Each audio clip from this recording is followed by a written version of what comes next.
بسم اللہ الرحمن الرحیم۔ آج ہم دیکھ رہے ہیں چیپٹر نمبر 10 کا کویسچن، ٹھوس کا تھرمل پھیلاؤ اور سکڑاؤ۔ ٹھوس، چونکہ مادہ جو ہے یعنی جو چیز وزن رکھے اور جگہ گھیرے اسے مادہ کہتے ہیں، مثلا پانی، ہوا، لکڑی، پتھر۔ اب مادے کی تین حالتیں ہیں، ٹھوس، مائع اور گیس، یعنی کہ جیسے برف، پانی اور ہوا۔ آج ہم نے مادہ کی جو حالت ہے ٹھوس، اس کا تھرمل پھیلاؤ اور سکڑاؤ۔ پھیلاؤ سے مراد یہ ہوتا ہے کہ ٹھوس اجسام کا اپنی لمبائی میں اضافہ کرنا، اور سکڑاؤ ہوتا ہے کہ جب حرارت کم ہوتی ہے تو ٹھوس اجسام کا اپنی جسامت میں کمی کرنا۔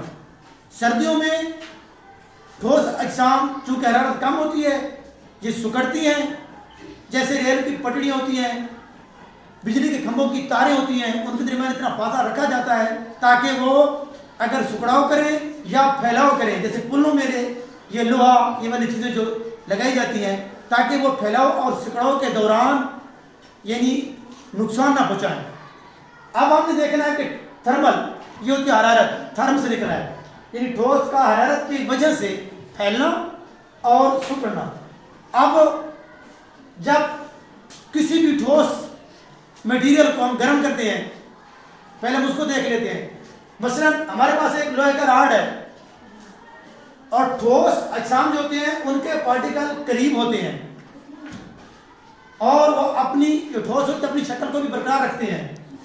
ان کے میلٹنگ اور بوائلنگ پوائنٹ وہ یعنی مائع اور گیس کی نسبت بہت زیادہ ہوتے ہیں، اور وہ جو حرکت کرتے ہیں ان کی مالیکیولز وہ وائبریشنل ہوتی ہے۔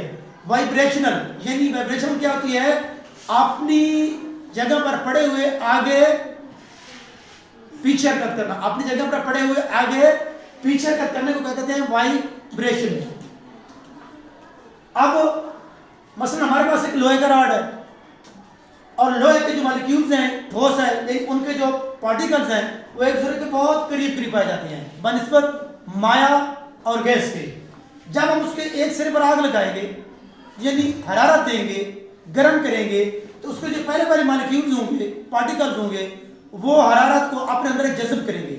جذب کرتے ہوئے ان کی جو کائنیٹک انرجی ہے یعنی حرکت کی وجہ سے پیدا ہونے والی انرجی، کائنیٹک انرجی، وہ بڑھ جائے گی۔ کائنیٹک انرجی کی وجہ سے وہ اپنی جگہ پر پڑے ہوئے وائبریشن شروع کر دیں گے، یعنی اپنی جگہ پر پڑے ہوئے آگے پیچھے حرکت شروع کر دیں گے، اور ان کی کائنیٹک انرجی حرارت بڑھنے کے ساتھ بڑھتی رہے گی۔ ایک مالیکیول کی جو ہی کائنیٹک انرجی بڑھے گی، اس کی وائبریشن بڑھے گی، تو وہ دوسرے کو کنورٹ کرے گا۔ اسی طرح ان کی یہ توانائی، یہ کائنیٹک انرجی ایک سے دوسرے، تیسرے، چوتھے، اسی طرح سے ایک سرے سے دوسرے سرے تک یہ حرارت کو منتقل کریں گے۔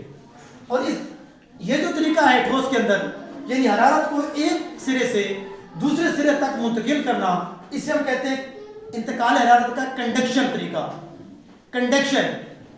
اب ہم دیکھ تو یہ رہے تھے کہ یہ ٹھوس پھیلتے کیسے ہیں۔ جو ہی ہم نے اس کو آگ لگائی، اس سے پہلے اگر ہم نے اس لوہے کے راڈ کو ماپا، اگر یہ 5 سم تھا، اور جو ہی ہم نے اس کو گرم کیا، گرم کرنے کے بعد جب ہم بعد میں اس کو ماپیں گے یہ 5 سم سے زیادہ ہوگا، کم نہیں ہوگا، کیونکہ اس کی لمبائی میں اضافہ آ جائے گا۔ اس سے ہم کہیں گے ٹھوس کے تھرمل پھیلاؤ میں اضافہ۔ سکڑاؤ کیا ہوگا؟ جو ہی سردیاں ہوتی ہیں یا جو ہی آپ کسی لوہے کے راڈ کو گرم کریں، پھر آپ اس کو رکھ دیں ٹھنڈی جگہ پر، ٹھنڈی جگہ پر جب رکھیں گے تو اس کی جو مالیکیولز ہوں گے، پارٹیکلز ہوں گے، ان کی کائنیٹک انرجی آہستہ آہستہ کم ہوگی۔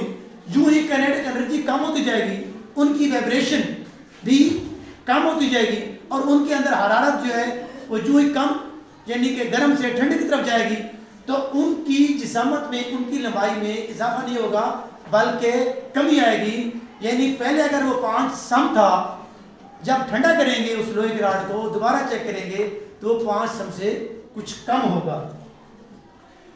ہم نے یہ دیکھا ہے کہ یہ جو ہمارے برتن ہوتے ہیں کھانے پکانے والے، اور جس برتن سے ہم اس کھانے کو، چائے کو یا کسی چیز کو بھی ہلاتے ہیں، ان کے دوسرے سرے پر لگا ہوتا ہے پلاسٹک اور لکڑی. اس کی وجہ یہ ہوتی ہے کہ انتقال حرارت کی وجہ سے گرم حصے سے ٹھنڈے کی طرف حرارت نے تو منتقل ہونا ہے، لیکن جہاں ہم نے اس کو پکڑنا ہوتا ہے وہاں پر پلاسٹک اور لکڑی لگائی جاتی ہے تاکہ ہمارے ہاتھ کو حرارت محسوس نہ ہو، کیونکہ لکڑی اور جو پلاسٹک یہ جو حرارت کے ہوتے ہیں یہ ناقص کنڈکٹر ہوتے ہیں، ان میں سے حرارت نہیں گزرتی.